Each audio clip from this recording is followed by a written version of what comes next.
ক্যালিফোর্নিয়ার সান হোসে শহরের বুকে দাঁড়িয়ে আছে এক বিস্ময়কর অট্টালিকা, উইনচেস্টার মিস্ট্রি হাউস। শত বছর ধরে এ বাড়িটি ঘিরে মানুষের কৌতূহলের শেষ নেই। বাড়িটির ঘুরপেঁচানো করিডোর, দরজা জানালা কোথাও খোলে না, আর রহস্যে মোড়ানো নকশা যেন ডেকে আনে এক ভিন্ন জগতের অনুভূতি।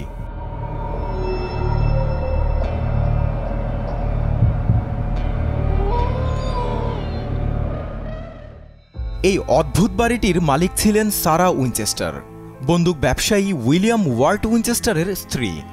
বলা হয় সারা প্রথমে নিউ হ্যাভেনে থাকতেন, যা আজকের কানেকটিকাট। স্বামী আর সদ্যজাত কন্যাকে হারানোর পর তিনি প্রচুর সম্পত্তি উত্তরাধিকার সূত্রে পেয়ে বিষাদময় এক জীবনে পড়েন। পরে স্বাস্থ্য পুনরুদ্ধারে হাওয়া বদল করতে সান হোসেতে এসে জমি কিনে থাকেন, যেখানে শুরু হয় তার দীর্ঘদিনের বাড়ির বিস্তর প্রকল্প। The spirits killed by the rifle. We lock them away. সারা উইনচেস্টারের বাড়িটি আগে ছিল মাত্র দোতলা একটি ফার্ম হাউস, কিন্তু 1886 সালে যখন তিনি এটা কিনে নেন, তারপর থেকে মৃত্যুর আগ পর্যন্ত অবিরাম নির্মাণ চলেছে এমনই প্রচলিত গুঞ্জন। অনেকে মনে করেন এর পেছনে নাকি তার বিশ্বাস ছিল যে বাড়িটির নির্মাণ থেমে গেলেই দুর্ভাগ্য বা মৃত্যু তাকে গ্রাস করবে। যদিও গবেষকরা বলেন বাস্তবে তার অসুস্থতার কারণে মাঝে মধ্যেই বাড়িটির নির্মাণ কাজ বন্ধ থাকত। আবার বড় ভূমিকম্পে অংশবিশেষ ক্ষতিগ্রস্ত হলে বাড়ির গঠন আরেকবার বদলে ফেলা হতো। এতে বাড়িটি ধীরে ধীরে গোলকধাঁধায় রূপ নেয়।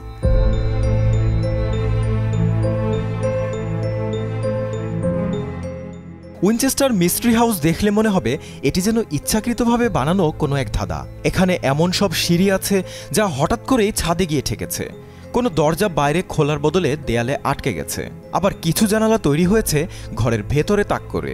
সাধারণ বিশ্বাস হলো হয়তো সারা উইনচেস্টার প্রেতাত্মাকে বিভ্রান্ত করতে চেয়েছিলেন, অথবা নিজের নকশার নান্দনিক ত্রুটি বুঝেই কোনো অংশ ভেঙে আবার নতুনভাবে তৈরি করতেন।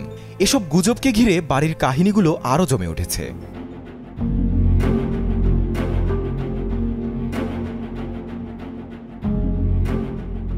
উইনচেস্টার পরিবারের তৈরি বন্দুকে যারা নিহত হয়েছিলেন তাদের আত্মা সারাকে তাড়া করত, এমন সব গল্প লোকমুখে ও বিভিন্ন গাইড ট্যুরে শোনা যায়।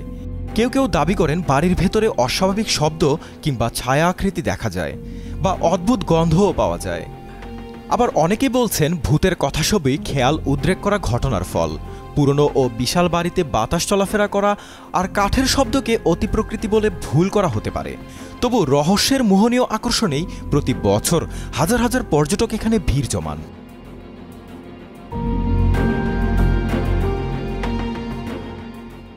(1906) সালের সান ফ্রান্সিসকো ভূমিকম্পে বাড়িটির বড় অংশ ধ্বংস হয়ে যায়।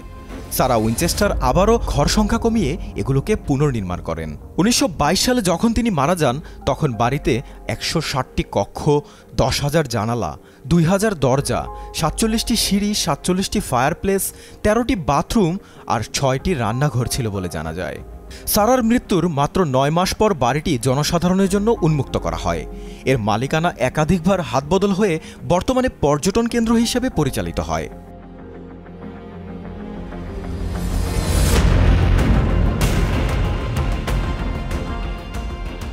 উইনচেস্টার মিস্ট্রি হাউস কেবল এক অদ্ভুত বাড়ির গল্প নয়, এটি ইতিহাস, কল্পকাহিনী আর রহস্যের এক অনন্য মিলনস্থল।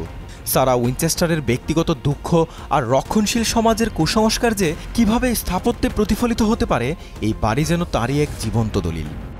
আর মনের কোণে যদি সামান্য ভৌতিক রোমাঞ্চের লোভ থাকে, তবে সান হোসের এই বাড়ি দেখা মাত্রই আপনার কৌতূহলের তৃষ্ণা মিটবে। জাকারিয়া হোসাইন, যমুনা নিউজ।